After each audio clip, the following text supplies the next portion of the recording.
ఇదిగోండి ఇక్కడ నేనైతే బాబు స్కూల్ నుంచి వచ్చిన తర్వాత ఆకలేస్తుంది మమ్మీ అంటే వాడికి హోంవర్క్ చేసిన తర్వాత ఇక్కడైతే బాబుకి వేడిగా ఉప్మా అయితే చేస్తున్నానండి. స్నాక్స్ అయితే ఏమీ లేవు, ఇంకా నైట్ ఇంకా అన్నం వద్దు మమ్మీ నాకు అనేసరికి ఇంక ఉప్మా చేసి పెడితే ఈవినింగ్ కూడా గబుక్కుని పెందలాడే పడుకున్నా కూడా వాళ్ళకి స్టమక్ అనేది ఫిల్లింగ్ గా ఉంటది కదా, ఇంకా అందుకని నేను ఉప్మా చేస్తుంటే వాడు చూసారా వంటింట్లో ఉన్న ఏవో గిన్నెలు తీసుకెళ్లి ఆడుతూ ఉంటాడండి. ఈ మనుగులు చేసుకుంటాం కదా ఆ చుట్లయితే పట్టుకెళ్ళాడు అనమాట. ఇక్కడ రవ్వ అనేది కొంచెం తీసి చూశానండి, ఎప్పుడైనా సరే రవ్వని చూసుకొని వేసుకోవాలి.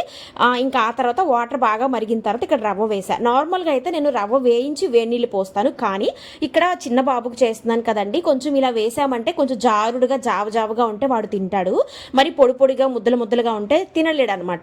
ఇలా మనం సాఫ్ట్గా ఉంటే ఉక్కిరి లాగేలా సాఫ్ట్గా ఉంటే కొంచెం క్వాంటిటీ ఎక్కువ తినగలుగుతాడు అనమాట, కొంచెం వాడు పొట్ట నిండుతుంది కదా అని అన్న వేలో చేశానండి ఈ ఉప్మా అయితే మాత్రము. ఫైనల్గా బాబుకైతే కొంచెం అయితే పెట్టేశాను. ఇంట్లో క్యారెట్ బీన్స్ ఉంటే అవి కూడా వేస్తాను, ప్రజెంట్ అయితే అవి లేవు కాబట్టి సింపుల్గా అయితే ఇలా